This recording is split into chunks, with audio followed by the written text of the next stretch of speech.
Antiquité. Compte-rendu de l'ouvrage de Arnaldo Momigliano, Problèmes d'historiographie ancienne et moderne, publié à Paris, chez Gallimard, en 1983. Si la crise des idéologies, que l'on clame sans cesse, devait s'avérer réelle, sans doute le regard insistant des chercheurs en sciences humaines sur le passé de leur propre discipline pourrait-il servir de révélateur.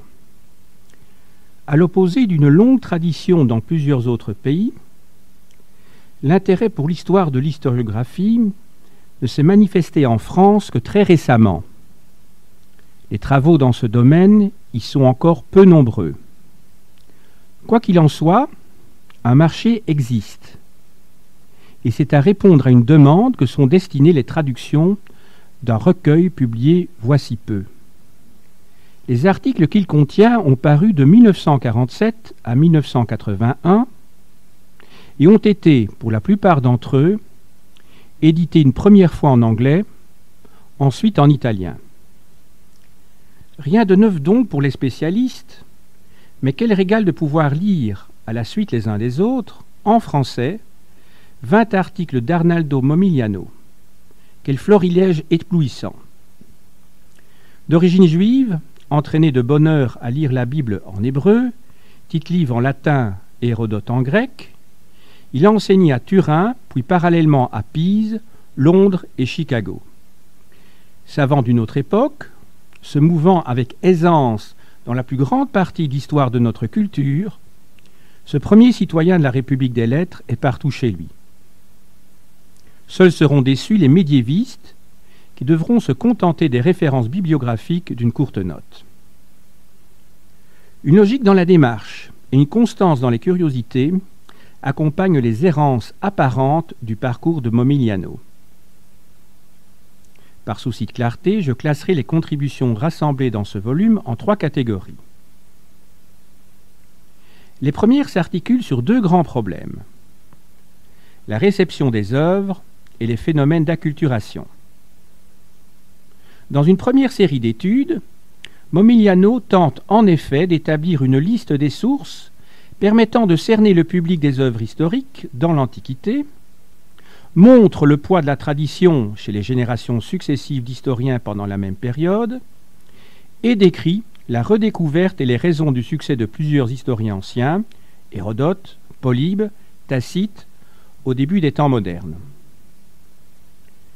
Une convaincante mise au point démonte, enfin, l'affirmation selon laquelle la biographie hellénistique trouverait son origine exclusive dans la pensée aristotélicienne.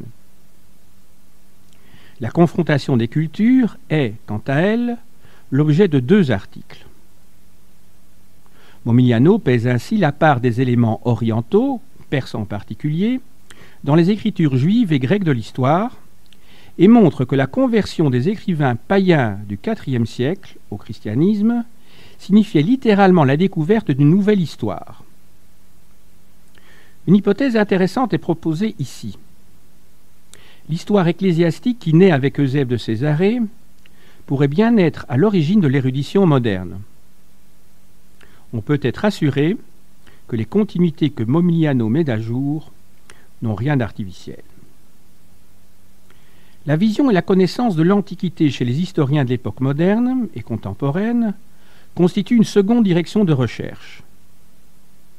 Paradoxalement, l'historiographie antique, malgré le naufrage d'un grand nombre de ses œuvres, est mieux connue que celle de l'époque moderne. Les écrits des historiens anciens sont souvent des témoignages uniques sur le passé. Ils ont été, et sont encore, très étudiés. Les modernistes, au contraire, disposant d'énormément de documents de la pratique, ne lisent plus guère les historiens des XIe, XVIIe et XVIIIe siècles.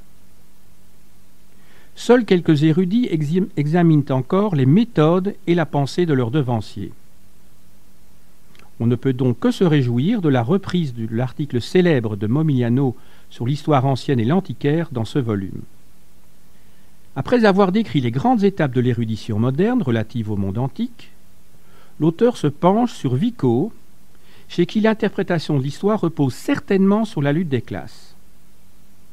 Le lecteur attentif percevra sans mal que Momigliano exhume, dans toute son œuvre, son propre passé. Celui-ci se lie en filigrane dans les histoires savantes qu'il nous raconte. J'aurais déjà pu noter que nul plus que lui, de par ses héritages, ses transhumances et les différents modes de pensée auxquels il a été confronté pendant son existence, ne pouvait être plus sensible au choc des civilisations.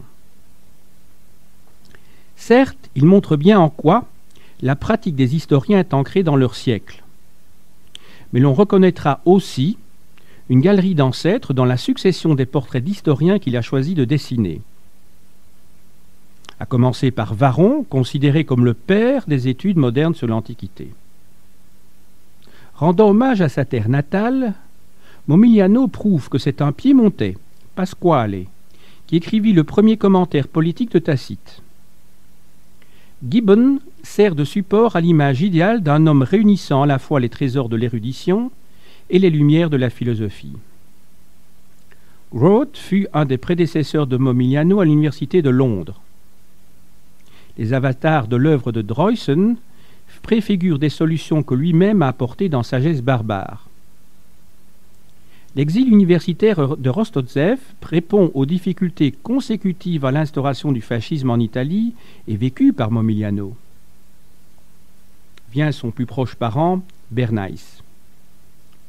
Comme notre auteur, cet éminent savant du XIXe siècle était juif, historien de la Grèce et spécialiste de l'histoire de l'érudition moderne.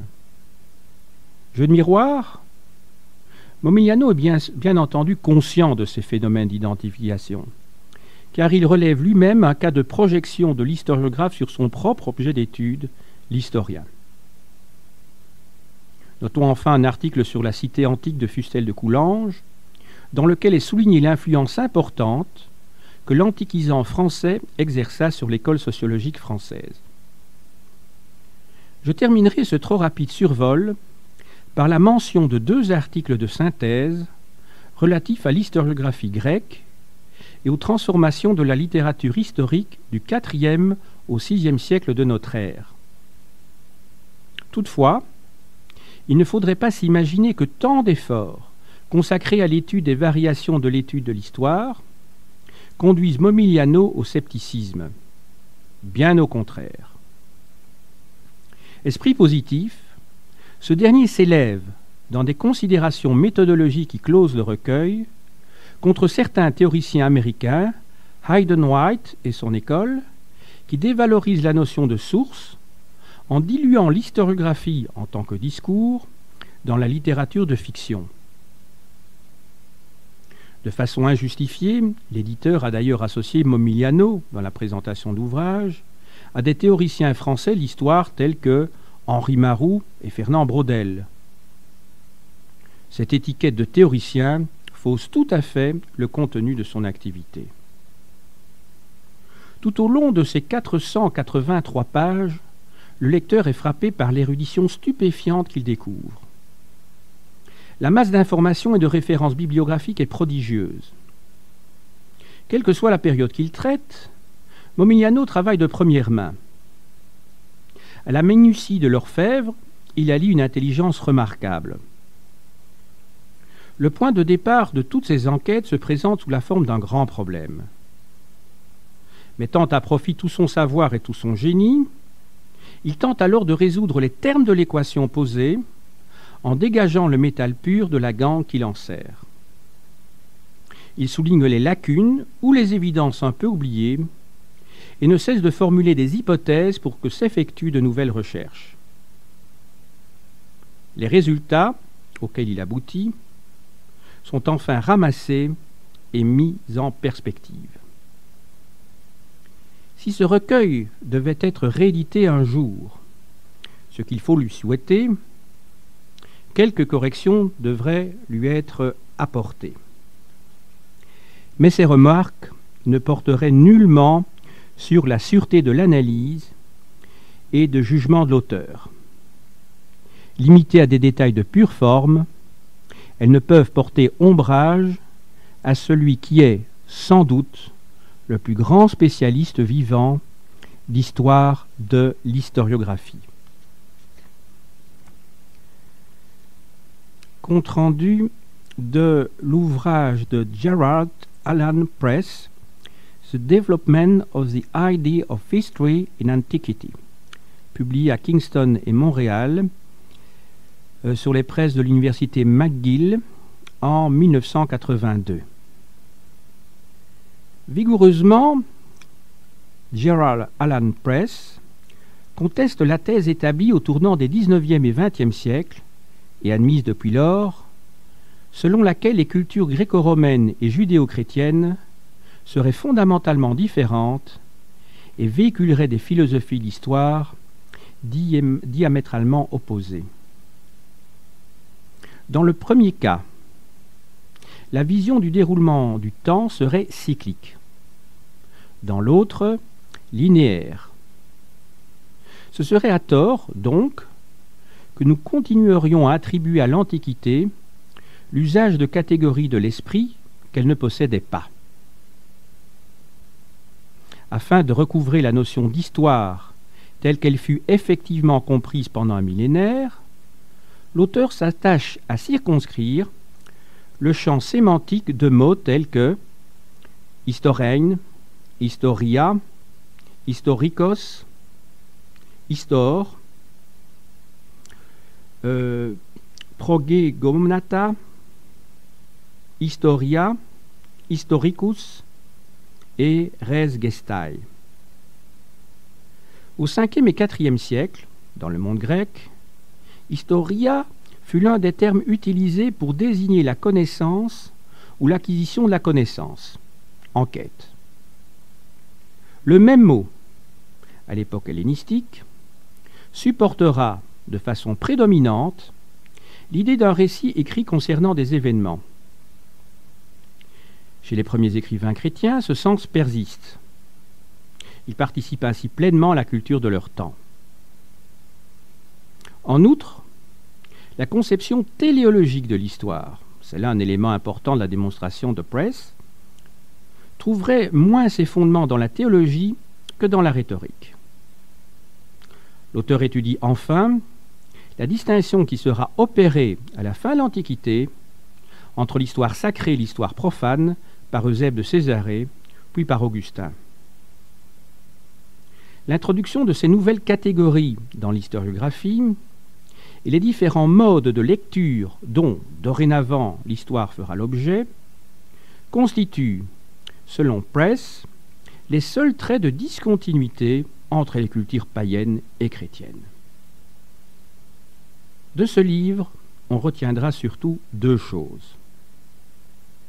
En premier lieu, que l'idée de temps et l'idée d'histoire n'étaient pas liées dans l'Antiquité.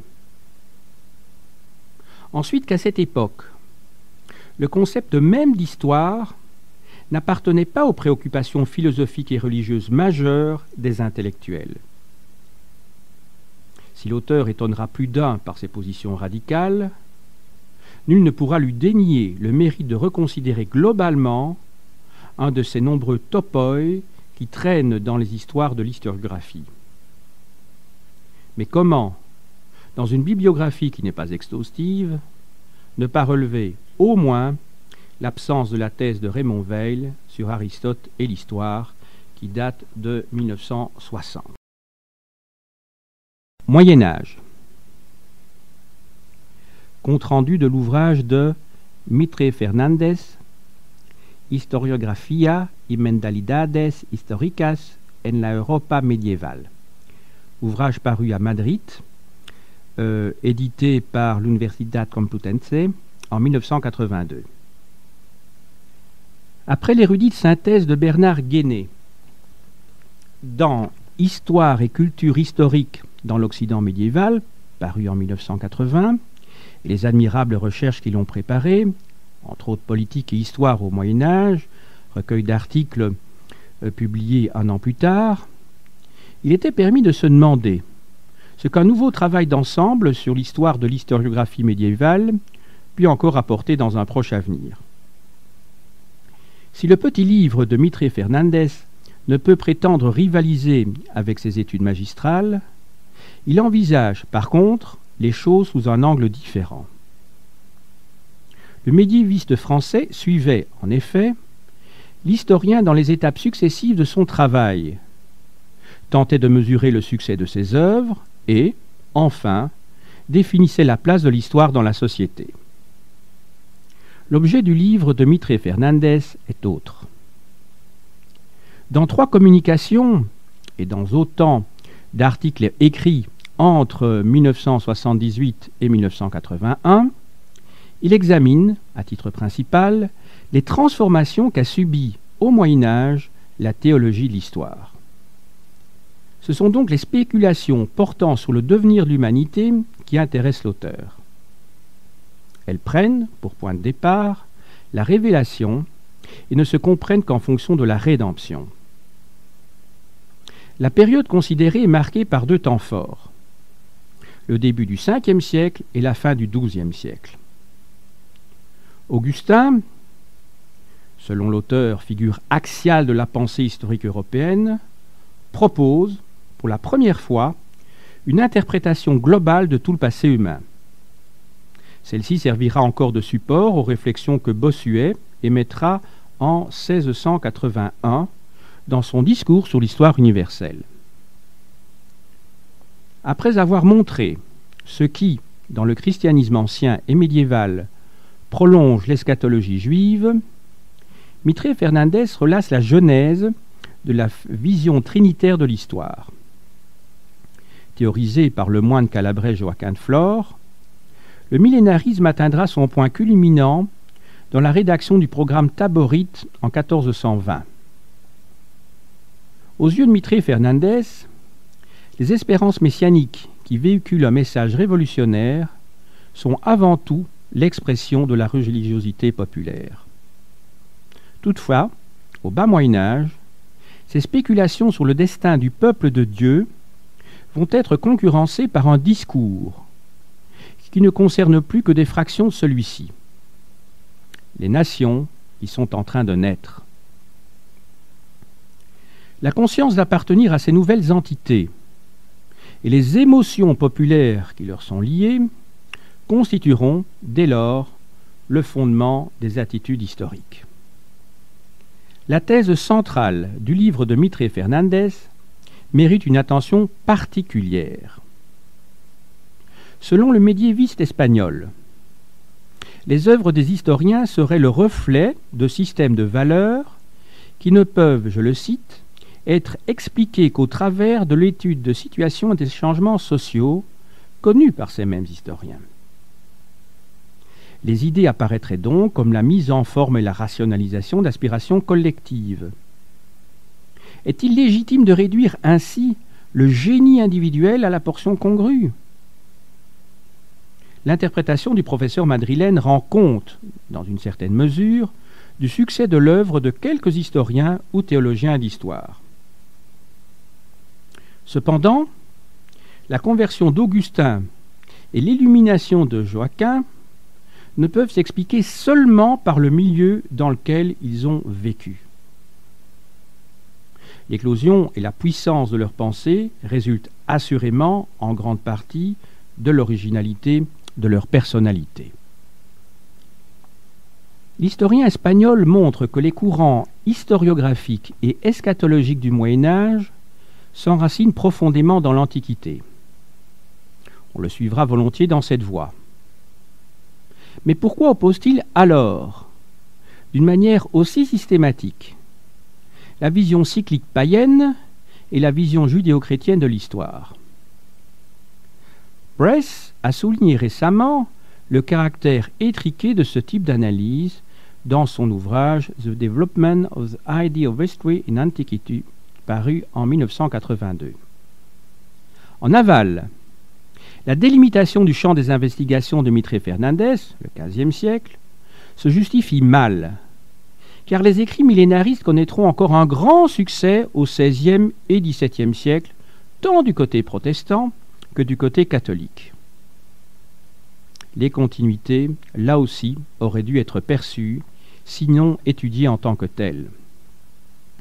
Il apparaît donc que la catégorie historiographique de Moyen-Âge ne constitue pas un cadre approprié pour la compréhension pleine et entière du phénomène de longue durée examiné par Mitre Fernandez. Rendons justice à l'auteur. Ses préoccupations didactiques sont évidentes. De multiples questions sont sans cesse posées et rendent très vivante la lecture de l'ouvrage. Les exposés sont solidement charpentés, vont droit à l'essentiel. Une singularité de ce travail consiste dans l'exploitation privilégiée des sources espagnoles et portugaises. Les écrits de Paul Orose, Isidore de Séville, Alphonse X d'Aragon et Ayala occupent une place de choix dans les analyses de Mitre Fernandez, mais des historiens moins connus étayent également ces démonstrations. De plus, les études ibériques et latino-américaines des 30 dernières années, si souvent négligées dans les travaux allemands, anglais, italiens et français, sont ici passées en revue. Il n'empêche que l'on souhaiterait, pour l'Espagne, une synthèse équivalente à celle qu'Antonia Grasden a composée pour l'Angleterre. Historical Writing in England, 2 tomes parus à Londres en 1974 et 1982. Trop fréquemment encore, le chercheur qui désire disposer d'une vue d'ensemble sur l'historiographie médiévale espagnole doit se reporter à l'ouvrage un peu vieilli de Benito Sánchez Alonso, Historia de la Historiografía Española, dont le tome 1, dans sa seconde édition, apparu à Madrid en 1947. En attendant mieux, le petit livre de Mitre Fernandez constituera une initiation claire et agréable pour l'étudiant. Ce compte-rendu apparu dans Mentalities à Hamilton, en Nouvelle-Zélande, en 1984. Compte-rendu de l'ouvrage de Colette Beaune, Naissance de la nation France, publié à Paris chez Gallimard en 1985. Pour organiser leur mythe, les communautés, lorsqu'elles cherchent à établir ou à renforcer leur cohésion, se réfèrent inconsciemment à des images parentales. Le sentiment d'appartenir à une nation particulière se forge ainsi à partir de représentations idéalisées d'un même père, un dieu ou son représentant sur terre, et ou d'une même mère qui est symbolisée par un territoire. En France, ce sentiment s'est construit lentement durant tout le Moyen-Âge. Colette Beaune n'a pas voulu rechercher le point de départ de l'identité de la France, comme d'autres l'ont fait brillamment dans ses structures politiques, économiques ou sociales. Elle a préféré examiner l'imaginaire de ses habitants au cours d'une période qui est, à ses yeux, capitale. L'historiographie, en tant que forme de conscience de soi, objective la relation des peuples avec leurs ancêtres magnifiés. Dans tout discours officiel, le récit des origines, sorte de constitution de la nation, est par essence porteur d'enjeux politiques. En France, 2 mythes le composent. Dans la mentalité médiévale, la nation est une race. De ce principe procède toute légitimité. Née au 7e siècle, la légende de l'ascendance troyenne des Francs est transformée à la fin du 15e siècle par le maire de Belge. D'après ce dernier, les fugitifs de Troie en flammes ont engendré les Gaulois, qui sont eux-mêmes les ancêtres des Francs. Dès lors, s'établit une filiation sans rupture du peuple français. Cependant, le roi et la nation ont aussi la réputation d'être très chrétiens. C'est ainsi qu'à la fin du XIVe siècle, Clovis devient le saint fondateur de la monarchie. De cette manière, sont justifiés des insignes royaux, tels que la Sainte Ampoule, les écrouelles et les lys.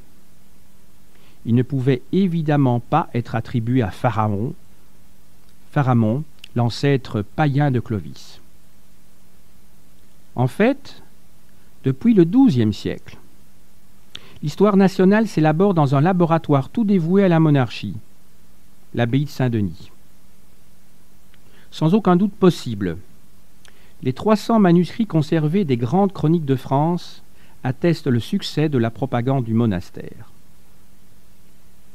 Seule l'histoire, je cite Colette Beaune, seule l'Église, pouvait fournir à la royauté des moyens de diffusion gratuits répartis sur tout le territoire. Fin de citation.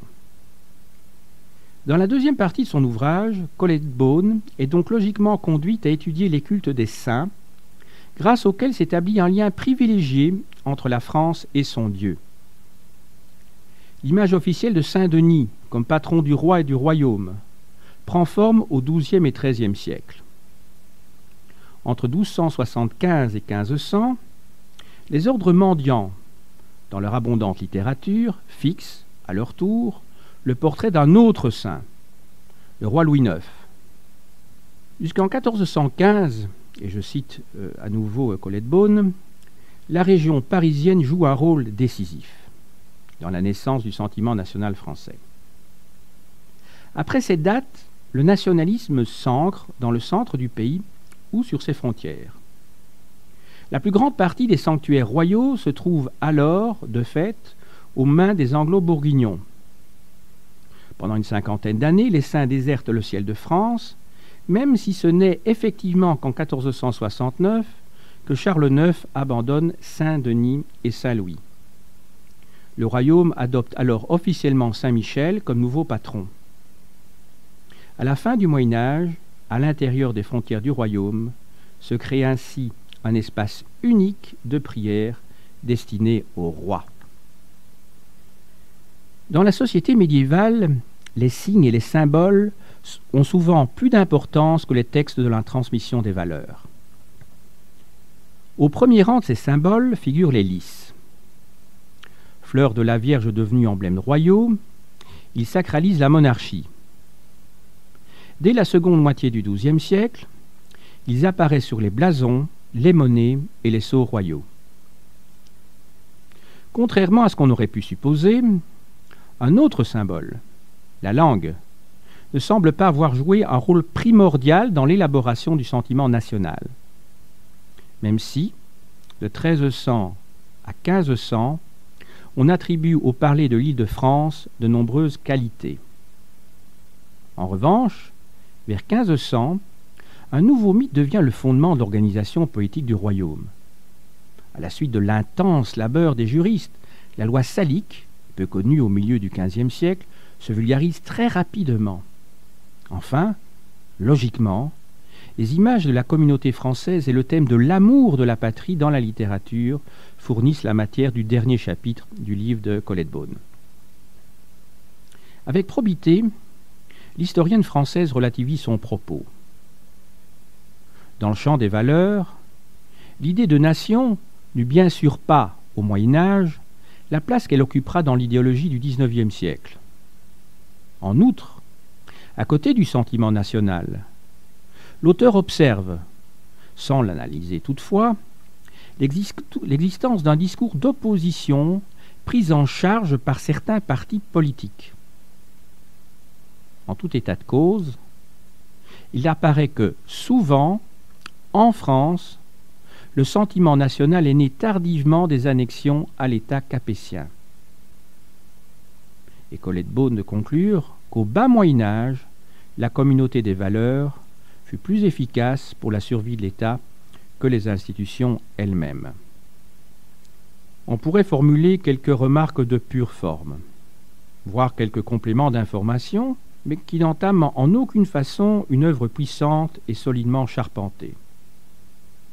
C'est donc avec une réelle impatience que l'on attend la publication de la dernière partie de la thèse de Colette Beaune. Ce prochain livre, à paraître chez Aubier, traitera du messianisme dynastique et du millénarisme en France au Moyen Âge. Ce compte-rendu avait été publié en 1989 dans la Revue belge de philologie et d'histoire.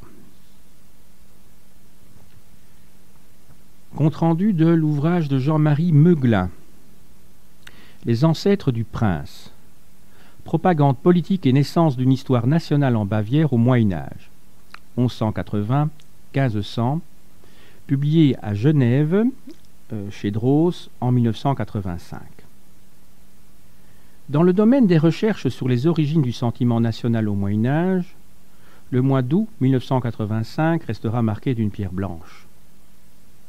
À cette date, ont été publiées 2 études importantes que Bernard Gannet avait précédemment dirigées. Il s'agit de la thèse d'état de Colette Beaune, consacrée à la France, et du doctorat de 3e cycle de Jean-Marie Meuglin, dont on rend compte ici sur la Bavière. À la suite de Léopold Génicot et Bernard Gannet, Jean-Marie Meuglin montre tout le profit que l'on peut tirer des généalogies pour la compréhension des mentalités médiévales. L'enquête est minutieuse et bien argumentée. Les commentaires sont parfois un peu trop analytiques.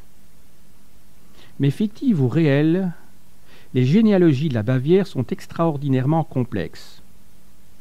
On doit donc admirer l'auteur de ne pas s'être perdu dans ces forêts de noms. Le cadre de l'étude est celui de la vieille Bavière, qui correspond, à l'heure actuelle, à la haute et à la basse Bavière, ainsi qu'au Haut-Palatinat. Sur le plan chronologique, 2 dates ont été retenues.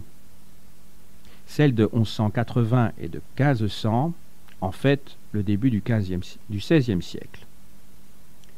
La première semble aller de soi, car c'est alors, à la suite de la destitution du Welf Henri le Lion, que le comte palatin Othon Ier de Wittelsbach-Scheiern est investi par l'empereur Frédéric Ier du duché de Bavière. Quant au terminus ad quem, il est justifié par la réunification de la Bavière en 1506, mais aussi par l'impression, 5 ans plus tôt, de la première chronique due à Nicolas Wurm, traitant de l'histoire du duché. Entre le XIIe et le XVe siècle, les généalogies des Wittelsbach ont subi diverses manipulations. Jean-Marie Meuglin cherche à savoir pourquoi et comment certaines réussirent alors que d'autres échouèrent. Du point de vue où se place l'auteur, 2 séquences caractérisent l'historiographie bavaroise. Avant la table de Scheiern, et je cite Meuglin, c'est le temps des ducs sans ancêtres. Après, c'est celui de la généalogie retrouvée. La période qui s'étend de 1180 à la fin du XIVe siècle est en effet marquée par 2 échecs. Dès 1250, dans le monastère de Scheiern, les premières recherches importantes sur la généalogie des Wittelsbach ne sont pas poursuivies. Dans la seconde moitié du XIIIe siècle, elles sont bien relayées par les œuvres de l'abbé de Niederaltaich, Hermann, et du chanoine Albert Böheim de Passau. Ces auteurs montrent la continuité du duché de Bavière et intègrent les Wittelsbach dans la succession ininterrompue des ducs. Mais au XIVe siècle, leur tentative n'a pas de prolongement. C'est entre le XIIIe et le XVe siècle qu'on observe un déplacement de l'Est vers l'Ouest du duché, des grands centres de la production historiographique. 2 phénomènes nouveaux apparaissent alors. L'intérêt des Wittelsbach pour une histoire nationale et dynastique, et l'arrivée d'historiens qui écrivent pour un public laïque. À la fin du XIVe siècle, les traditions dynastiques de Scheiern ressurgissent.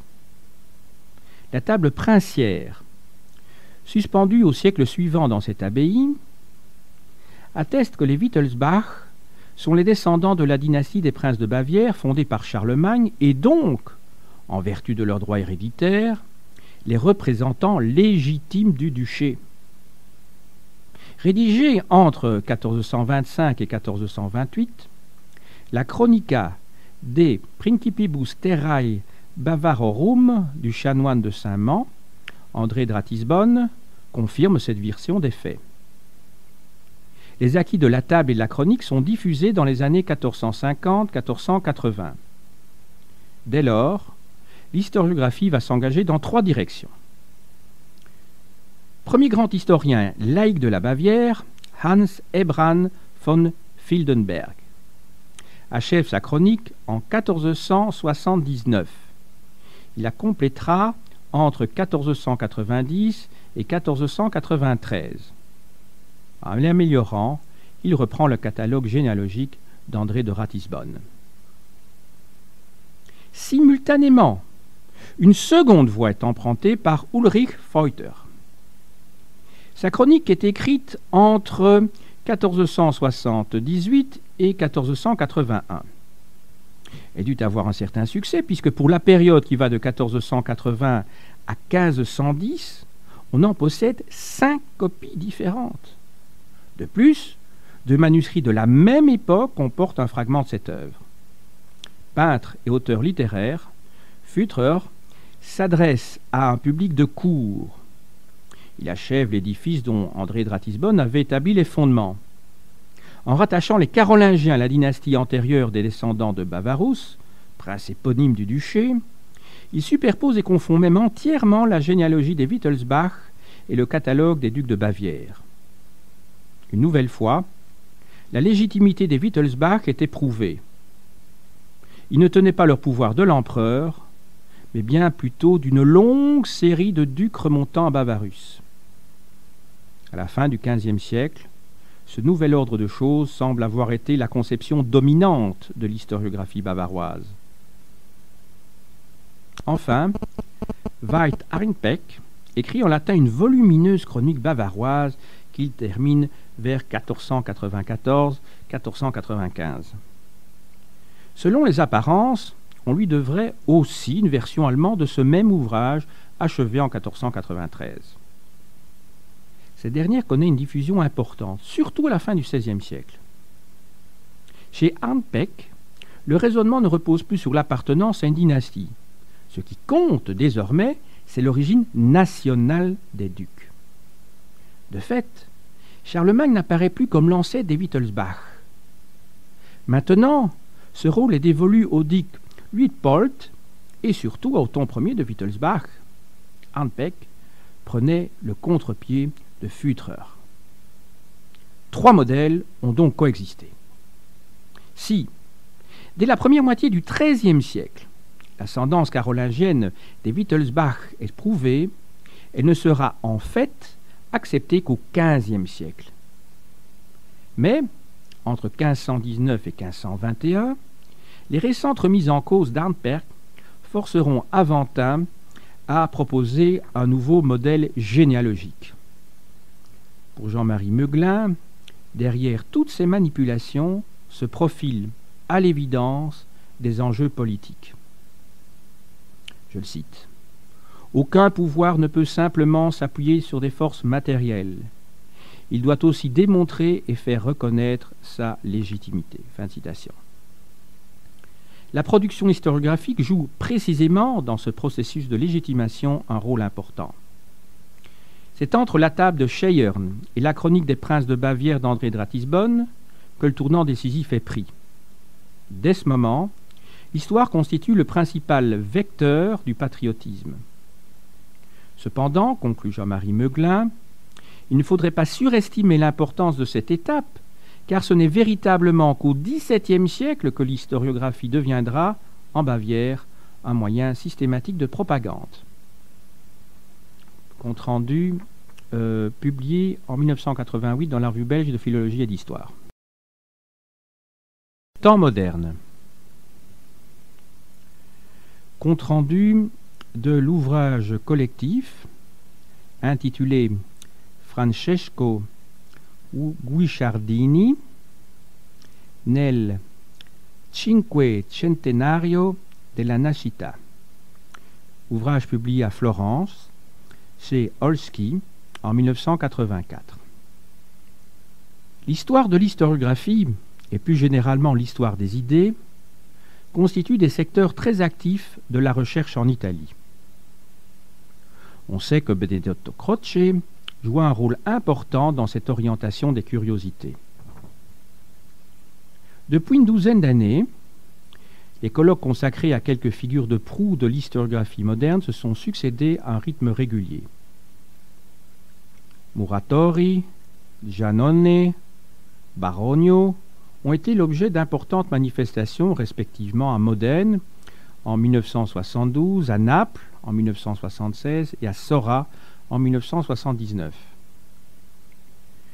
À l'occasion du 5e centenaire de la naissance de François Guichardin, 1483-1540, 6 conférences se sont tenues en avril 1983 à Florence. Au-delà d'un bilan critique des études guichardiennes, les auteurs de ces exposés ont voulu proposer des lectures nouvelles de la vie et de l'œuvre du grand historien. Le recueil édité s'ouvre sur une importante contribution de Sasso. Une confrontation des deux géants de la scène historiographique et politique florentine de la première moitié du Cinquecento s'avérait inévitable et nécessaire. Guichardin connut et fréquenta Machiavel qui était son aîné. Mais si l'utilisation des histories fiorentine par Guichardin ne fait pas de doute, il n'en demeure pas moins que les principaux thèmes de sa pensée politique se sont élaborés et développés en dehors de l'influence de l'auteur de Il Principe. Sasso note les points de rencontre et de divergence qui existent entre les appréciations de l'histoire romaine et de l'histoire florentine par les deux humanistes. Machiavel donne la préférence aux institutions de la République romaine, considérées par Guichardin comme tumultueuses, selon son expression. Le régime aristocratique de Venise constitue pour ce dernier un modèle dans les Storie fiorentine. Mais dans une œuvre plus tardive, les Ricordi, il estime que le gouvernement des oligarques est le plus mauvais de tous. Dans une seconde intervention, Gaeta émet quelques observations sur le parcours historiographique de François Guichardin et conclut que s'y révèlent non pas des contradictions, mais des approfondissements qui répondent aux vicissitudes de son existence. Les cause fiorentine sont marquées par un acquis méthodologique important, la comparaison et la discussion des sources. Les commentarii furent la première tentative sérieuse pour faire éclater le cadre municipal traditionnel des histoires antérieures. Plus encore que les procédés rhétoriques humanistes utilisés, c'est la qualité des analyses qui caractérise enfin la Storia d'Italia avec laquelle Guichardin connaît sa pleine maturité. La composition des œuvres de Guichardin dépendit étroitement de la conjoncture politique.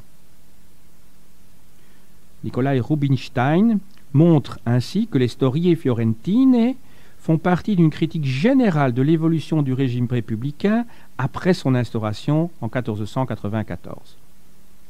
Plus tard, les discorsi de 1514 et 1516 donneront des conseils précis aux Médicis sur la manière de maintenir et de consolider leur pouvoir. Il est regrettable que les communications de Gaeta et Rubinstein, qui rappellent les principales étapes de la vie de Guichardin et qui suivent chronologiquement sa carrière, n'aient pas été placées avant le diptyque de Sasso.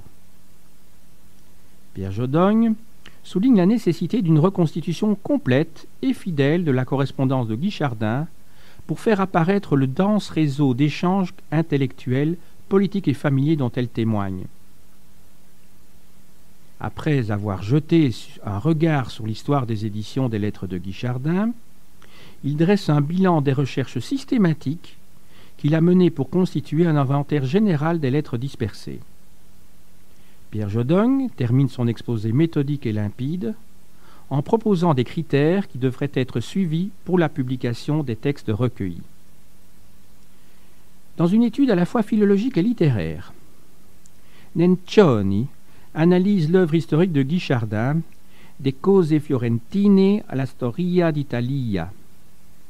Au terme d'un examen approfondi, il démontre que les modifications, dilatation et complexité croissante de son sujet d'étude, au cours des années, s'accompagnèrent d'innovations dans les structures syntaxiques, sémantiques et rhétoriques de sa prose.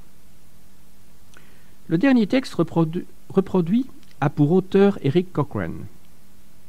Le professeur américain passe en revue la littérature scientifique relative à Guichardin en démontant le plus souvent les approches qui ont été faites de son œuvre. Reprenant une opinion qu'il avait déjà émise dans Historians and Historiography in the Italian Renaissance, paru à Chicago en 1981, il affirme que Guichardin fut, dans les années 1520-1540, le plus grand héritier de l'école historiographique humaniste. Il conclut enfin que les véritables continuateurs de la Storia d'Italia ne furent pas les auteurs des histoires nationales, mais les rédacteurs de ces histoires définitives des différents États italiens qui ne furent pas réécrites pendant plus d'un siècle. Ce compte-rendu a été publié en 1987 dans la revue belge de philologie et d'histoire. Compte-rendu de l'ouvrage de Orest Rennum, Artisans of Glory, Writers and Historical Thought in 17th Century France, publié à Chapel Hill par les presses de l'Université de Caroline du Nord en 1980.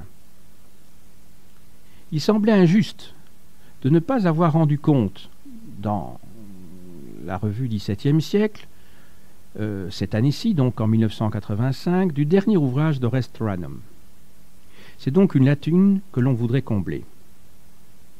Avant toute chose, ce livre s'interroge sur les relations qu'entretinrent, pendant le grand siècle, le pouvoir et une catégorie particulière d'intellectuels, les historiographes royaux. Pour introduire son sujet, l'auteur présente préalablement un vaste panorama du monde des lettrés au siècle précédent. Budé en est le personnage central. Car son affirmation, selon laquelle l'absence de patronage princier expliquerait la médiocrité des écrits historiques du Moyen-Âge, sera répétée durant 150 ans. Orest Rennum s'attache ensuite, c'est l'objet même de son propos, aux artisans de la gloire du souverain français du XVIIe siècle. Et plus particulièrement à 5 d'entre eux: Bernard, Sorel, Mézeray, Pélisson-Fontanier et Racine. Tous ces écrivains furent nommés historiographes par le roi. L'historien américain a raison de ne pas traiter l'histoire de l'historiographie sous l'angle des seuls progrès de la science historique, même si d'aucuns pourraient lui reprocher le choix des auteurs considérés. Il est vrai que leur œuvre proprement historique, avant ou pendant l'exercice de leur charge, fut souvent minime, voire parfois inexistante. On regrettera plutôt qu'Orest Rennum n'ait pas tenu compte des précisions d'ordre institutionnel que François Fossier avait données sur le métier d'historiographe sous l'Ancien Régime. Suivant le fil de la carrière de ces historiens officiels, Orest Rennum montre de quelle manière s'exerçait sur leur travail le poids de l'idéologie absolutiste et des conventions rhétoriques, mais ô combien aussi se faisait sentir la nécessité de disposer de protection afin de s'assurer des moyens d'existence et d'atteindre soi-même la renommée. Pour prix de leur service, des pensions considérables étaient versées aux historiographes. Mais la critique n'était pas permise. Mézeray l'a pris à ses dépens après avoir étudié les origines de la taille et de la gabelle. Sa pension lui fut retirée. Si, à notre époque, les carrières des historiens obéissent à d'autres impératifs, et si les patrons portent d'autres noms qu'au XVIIe siècle, les universitaires d'aujourd'hui ne se sentiront pas, pour autant, tellement dépaysés dans l'univers décrit par Orest Rennum. Nul besoin, pour désigner des émules des artisans de gloire, de se pencher sur les sous-produits de l'historiographie marxiste, ni sur la littérature historique de commande de certaines monarchies récemment déchues. Si, au XVIIe siècle, le pouvoir absolu fait appel aux écrivains, c'est essentiellement pour glorifier la royauté au détriment des diverses oppositions aristocratiques, parlementaires et ecclésiastiques. Depuis le Moyen-Âge, le souverain a le devoir de clamer les exploits de ses ancêtres. Cependant, une évolution apparaît, selon Rennum, dans la représentation du roi. À l'idéal du prince chrétien se substituerait, très tôt dans le grand siècle, celui du héros antique. Il semble qu'il faille nuancer cette observation par les réflexions de Pierre Zoberman. Ce dernier a montré, à travers les éloges royaux de l'Académie française, la place de plus en plus importante qu'occupe la figure de Saint Louis à partir de 1680 dans la transmission de l'image de Louis XIV. Miroir des princes, l'histoire doit servir enfin à édifier ses lecteurs. Elle est l'intermédiaire obligé dans le dialogue, sans cesse recommencé, de la mort et des générations qui se succèdent. Genre littéraire avant d'être activité de la connaissance, elle est fondée sur des lieux communs à une rhétorique, qui trouve ses maîtres dans l'Antiquité classique. Mais ne serait-il pas prétentieux, pour ne pas dire naïf, de supposer notre historiographie savante, au XXIe siècle, affranchie de procédés et de règles d'écriture spécifiques? Compte rendu de l'édition de Saint-Réal de l'usage de l'histoire, 1671, édition présentée par René Desmoris et Christian Merillon, avec la collaboration de Christian Descamps. Cet ouvrage a été publié par l'Université de Lille 3 en 1980. Cette nouvelle édition de l'usage de Saint-Réal, qui vit de 1643 à 1692, renoue un fil rompu en 1830. Ce seul fait aurait suffi à justifier la démarche entreprise par René Desmoris et Christian Merillon, qui n'en sont pourtant pas restés là, car le curieux petit livre de l'abbé Savoyard fait l'objet d'une analyse approfondie des chercheurs lillois, qui ont eu d'eux choisi de nous révéler quelques-uns de ses principaux aspects. L'ouvrage, Réflexion sur l'usage moral de l'histoire, se présente sous la forme de 7 discours qui mettent en évidence les 4 motivations de base qui interviennent dans l'action des hommes: la folie, la malice, l'ignorance et la vanité. Fin psychologue, esprit analytique, Saint-Réal démontre ces mécanismes à travers l'anecdote. Point de départ et point d'arrivée, l'étude de René Desmoris, la nouvelle historique, sur laquelle Saint-Réal donne, en son temps, la réflexion la plus solide et qu'il illustrera par Don Carlos en 1672 et la conjuration des Espagnols en 1674. Par celle-là, et je cite les auteurs, le lecteur accède à une pratique imaginaire du pouvoir politique et participe, fût-ce par l'envers de la médaille, à la grandeur de l'histoire. Fin de citation. Ici, Saint-Réal éprouve un malaise devant les caractères que doivent posséder respectivement l'histoire et le roman, dialectique de la vérité et de la vraisemblance, sans quoi il rejoint d'autres théoriciens de son époque, face auxquels il se démarque par ailleurs en faisant du texte littéraire une affaire entre l'écrivain et son lecteur. René Desmoris souligne, d'autre part, l'importance du langage dans les anecdotes rapportées et note les subtiles relations entre signifié et signifiant perçues par Saint-Réal. Le professeur de Lille nous donne enfin, et surtout, une lecture lacanienne de l'interprétation même de la théorie du vice de Saint-Réal, des silences du texte et de sa fonction de support aux projections des sujets lisants. L'historien généraliste Grincheux regrettera peut-être la pertinence d'une analyse qui se déploie essentiellement dans le périmètre même de l'œuvre. Au moins le commentaire de Christian Merillon qui la suit ne peut-il encourir le même reproche, son étude se voulant en comparaison. Dans un premier temps, celle-ci met en exergue les ressemblances qui surgissent entre l'usage et les pensées de Pascal, qui paraissent un an plus tôt, donc en 1670. Leur confluence se situe à l'endroit de la logique et du fonctionnement du discours, du rapport dynamique qui s'établit entre le moraliste et le lecteur, où l'écrivain réel médiatise une relation entre un auteur fictif qu'il met en scène et un lecteur à la fois sujet-objet, du recours à la même anthropologie des 4 éléments de l'esprit humain et du type d'exemple choisi. Sur ce dernier point, Christian Merillon établit d'ailleurs un parallélisme entre le refus donc de Saint-Réal de parler politiquement des grands et le refus de Pascal de parler théologiquement de Dieu. Toutefois, ton et fin divergent chez les deux penseurs. Ainsi dans le choix des faits relatifs à l'utilisation de la fonction royale.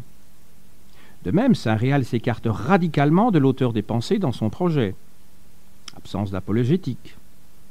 Mais si la perspective de Saint-Réal fait abstraction du facteur divin, la nature, elle, est bien présente. Venons-en à la conception de la publication elle-même.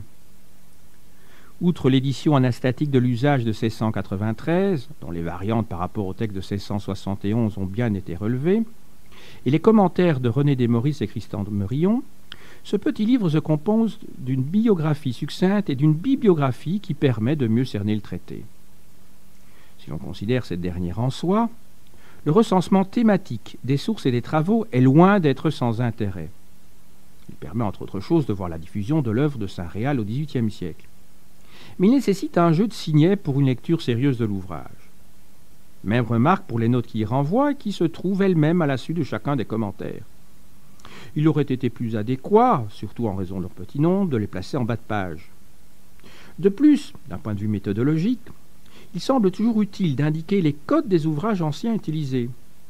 Car pourquoi citer l'édition de 1660 des entretiens de Guèze de Balzac, sans préciser qu'il ne s'agit que d'une réédition d'un recueil de 1657 qui contenait déjà de l'utilité de l'histoire.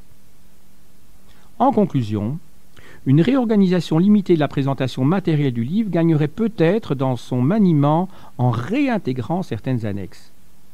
Mais ces quelques critiques s'effacent devant de brillantes analyses dont je répéterai les finesses et qui, faisant véritablement éclater le texte de Saint-Réal, dépassent de loin les études souvent descriptives existant sur cet auteur.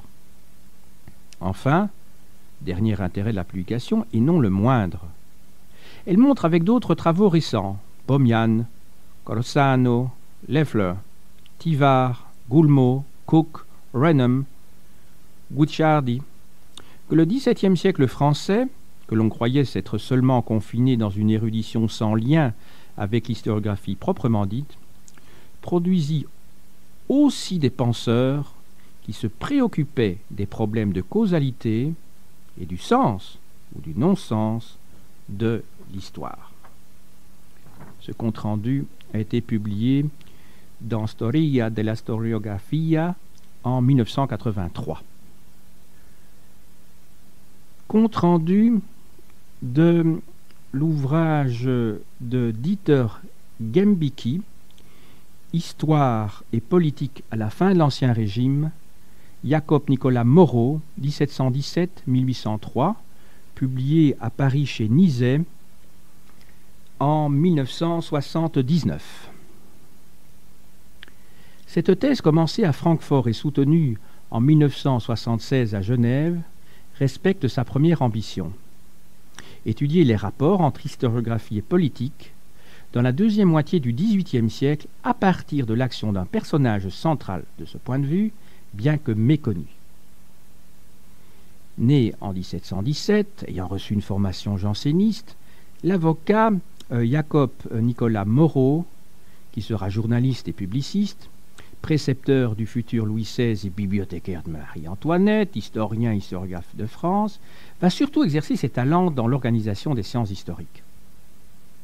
Grâce à l'appui des contrôleurs généraux Silhouette et Bertin, il réussit à mettre sur pied une vaste entreprise historiographique destinée à forger les armes scientifiques dont le pouvoir pouvait avoir besoin.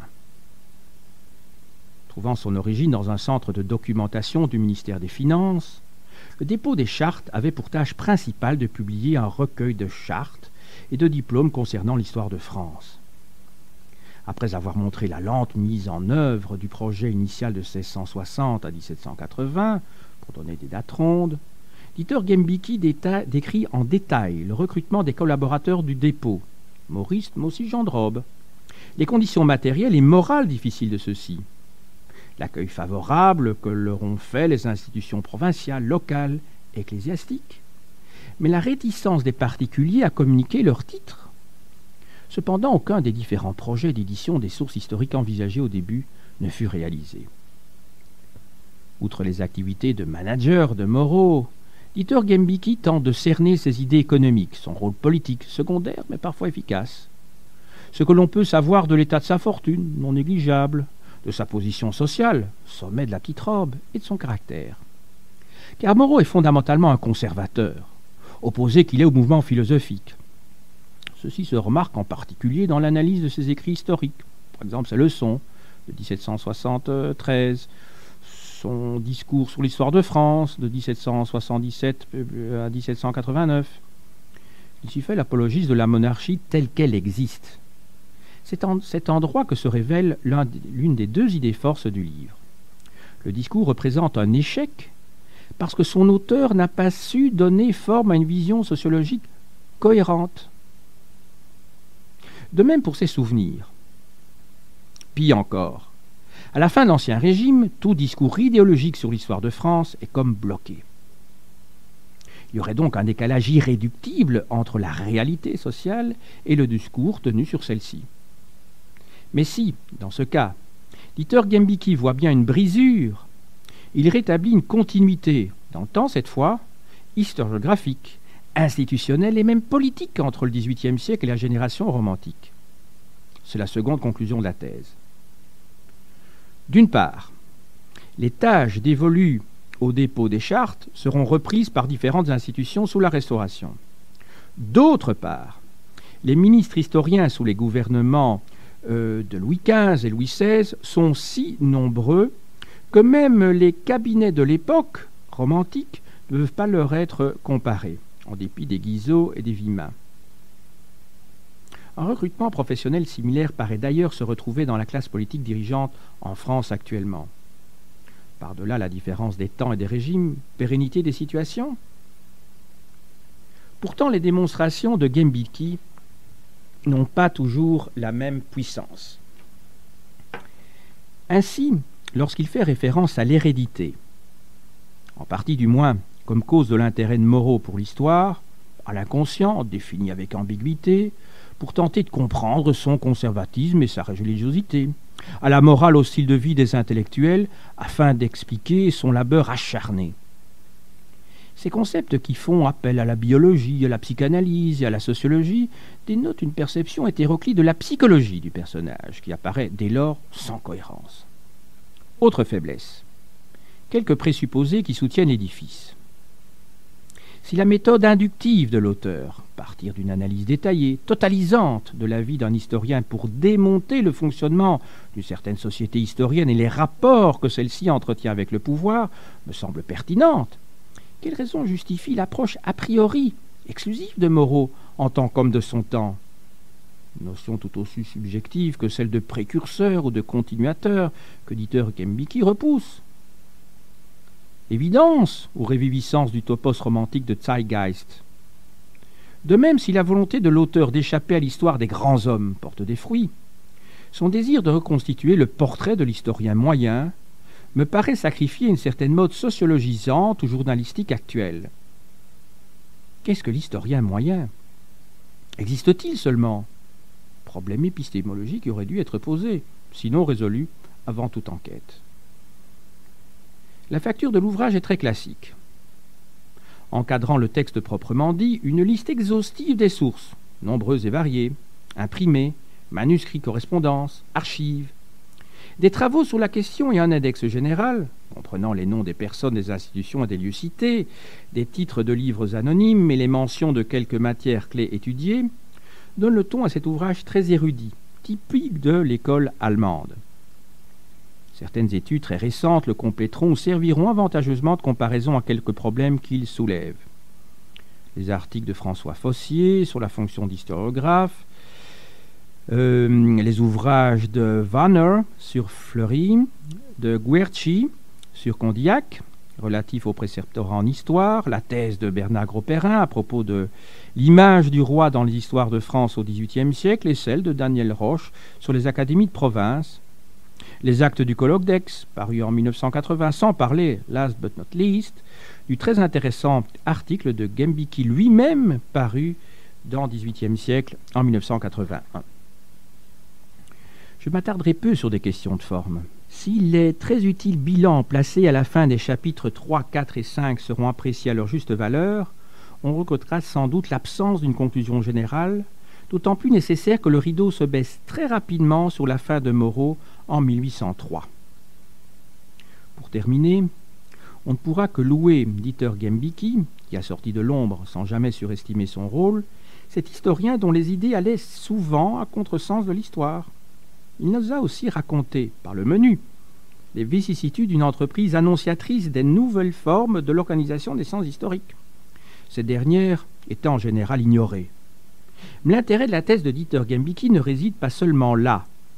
Elle montre que l'histoire de l'historiographie, loin d'être une simple subdivision de l'histoire des idées, peut avoir une dimension politique, économique, sociale et psychologique en exploitant de multiples types de sources et en diversifiant le questionnaire.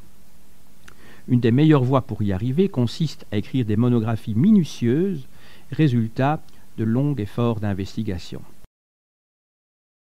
Époque contemporaine. Compte-rendu de l'ouvrage de Marc Ferraud, Comment on raconte l'histoire aux enfants à travers le monde entier, livre publié chez Payot à Paris en 1981.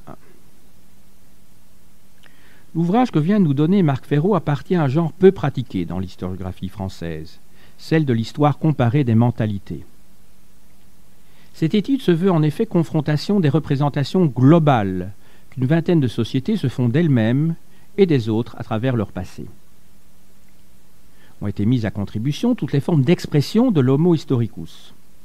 Que ce dernier se souvienne dans ses écrits, utilisation prépondérante mais non exclusive des manuels scolaires, oralement ou même par ses gestes, fête des moros y cristianos en Espagne, culte des lieux sacrés aux États-Unis ou en Afrique du Sud, cérémonie des Agnis en Côte d'Ivoire, ou représente son passé dans ses créations artistiques, films, opéras, pièces de théâtre, enfin poésie, bande dessinée, contes et romans historiques.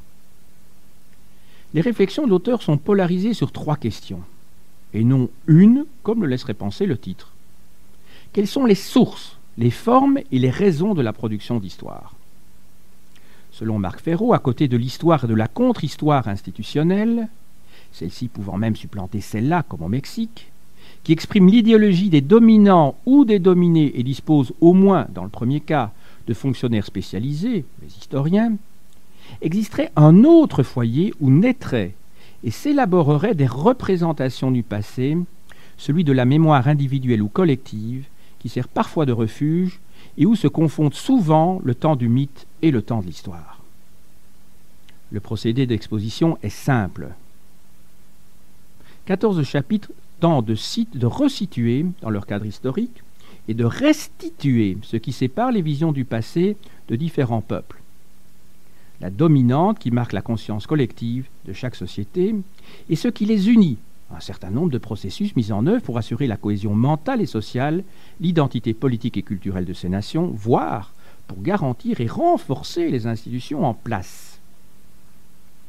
Les manipulations que Marc Ferraud met en évidence à partir de cas choisis sont de 2 ordres. Les multiples silences, par exemple aux Indes, l'occultation des conflits religieux ou du régime des castes, et les nombreuses déformations, réduction, amplification, déplacement de contenu, conscientes ou inconscientes, dont le passé est l'objet. Ces dernières apparaissent de manière patente dans l'étude de quelques thèmes de l'histoire marxiste, tels qu'on la pratique en Union soviétique ou du cinéma nazi. Un mécanisme fréquent est l'inversion systématique de l'histoire des vainqueurs, des anciens colonisateurs. En Afrique noire, en terre d'islam ou en Turquie, correspondent ainsi au siècle de désolation en Occident des périodes de splendeur. Mieux encore, à Trinidad, les enfants ne retiennent les origines de la traite que la lointaine époque où se vendaient à Rome des esclaves anglais. Répondant au comment, Marc Ferraud tente parallèlement d'élucider le pourquoi.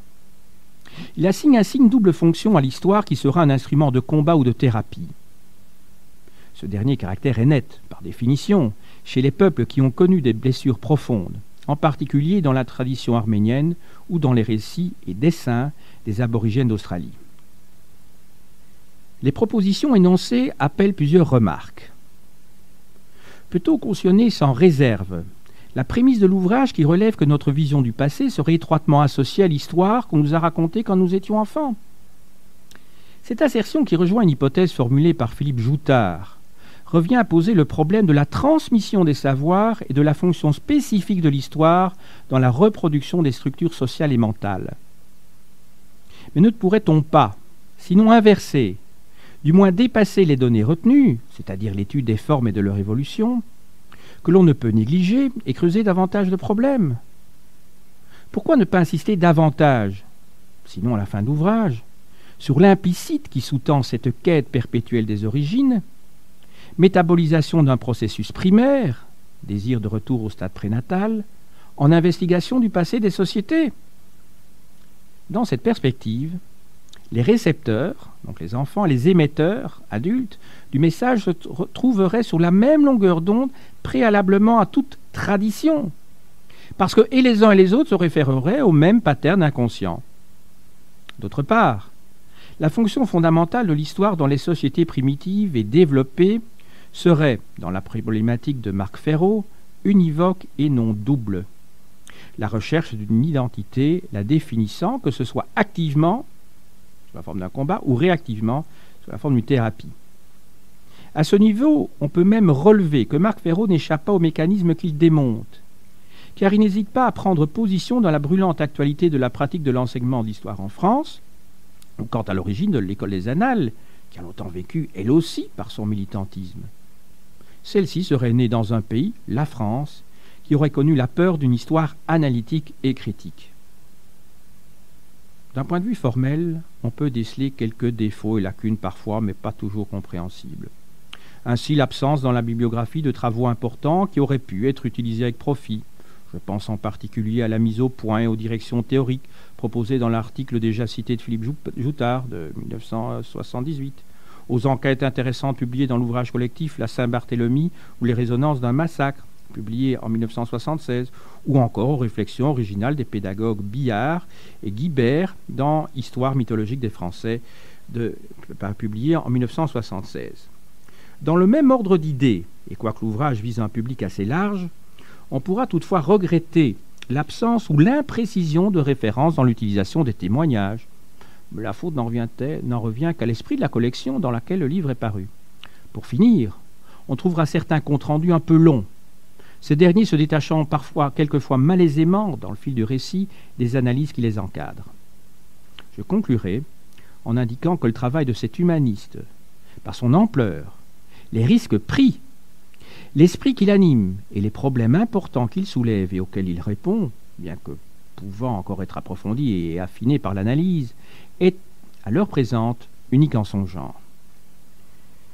Ce compte-rendu apparu dans la revue belge de philologie et d'histoire en 1983. Compte-rendu de l'ouvrage de André Leroy-Gourand, Les racines du monde, entretien avec Claude-Henri Roquet, publié à Paris chez Belfond en 1982. La décennie précédente a vu la naissance d'un genre nouveau. Il consiste à interroger les historiens à la fois sur leur itinéraire intellectuel et leur pratique professionnelle. Ce phénomène procède de deux attitudes. La première, évidente chez plusieurs écrivains, cinéastes et théoriciens de l'art, est déterminée par l'idée qu'il reste toujours un non-dit dans l'œuvre que l'on se doit d'expliciter. La seconde est l'utilisation grandissante des médias par des historiens qui sont en même temps les produits et les producteurs d'un système. Je renvoie aux ouvrages de Michel de Certeau, de Jean Chénaud, d'Alain Guéraud et d'Hervé Couteau-Bégary. Au-delà de toute polémique, la publication de ces entretiens constitue un matériau de première importance sur la vision que des intellectuels peuvent avoir, à un moment donné, de leur métier. On a pu lire ainsi des dialogues de niveaux différents, mais parfois passionnants, entre Savard et Raymond, 1976, Georges Suffert et Pierre Chaunu, 1976, de Michel Vinocq et Philippe Ariès, 1980, de Guy Lardreau et Georges Duby, 1980, sans compter les multiples interviews des nouveaux historiens dans les revues et les journaux les plus divers. André Leroy-Gourand vient de s'adonner à cet exercice. Quelles sont les lignes directrices du dialogue qu'il mène avec Claude-Henri Roquet? Né à Paris en 1911, le préhistorien commence par décrire son intérêt précoce pour le très lointain passé et son détour apparent par l'école des langues orientales. Il y apprend le russe et le chinois, y rencontre Paul Boyer et Marcel Granet qu'il considère comme ses seuls maîtres authentiques.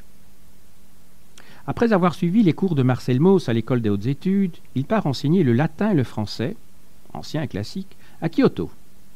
Chercheur au CNRS, conservateur au musée Guimet pendant la guerre et au musée Kernouchi à la Libération, il professera successivement en Lyon, après avoir soutenu une thèse de lettres sur l'archéologie du Pacifique Nord en 1945, à la Sorbonne, après la défense d'une nouvelle dissertation, en sciences cette fois, sur le crâne des vertébrés terrestres en 1954, enfin au Collège de France de 1969 à 1981.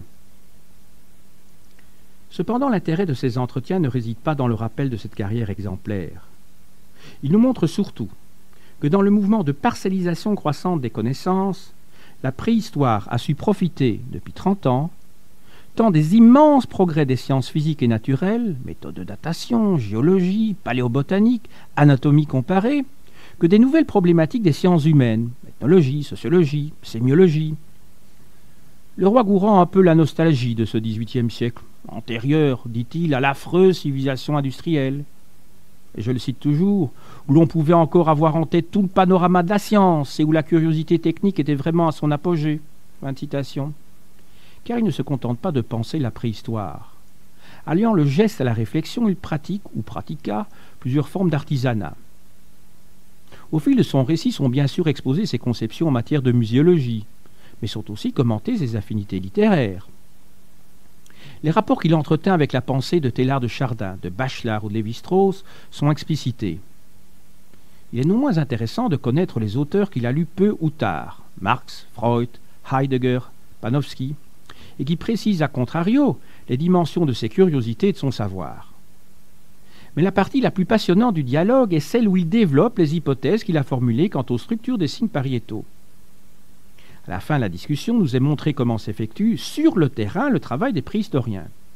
Les fouilles du site magdalénien de Pincevent, qu'il connaît si bien, illustrent le propos de notre auteur. Les principales étapes de la vie de Leroi-Gourhan sont rassemblées dans une brève chronologie. Mais rien ne peut être plus utile pour suivre de près son parcours que de lire la bibliographie complète et détaillée qui clôt le volume. Couvrant 47 années d'activité scientifique, de 1935 à 1981, elle comprend 220 titres. Enfin, des dessins, et la réédition de 3 textes éclaire les moments forts du dialogue. Ethnologie et esthétisme, 1953, leçon inaugurale au Collège de France, prononcée en décembre 1969, et plaidoyer pour une discipline inutile, la science de l'homme, 1974. Ce compte-rendu apparu dans l'ethnographie en 1983.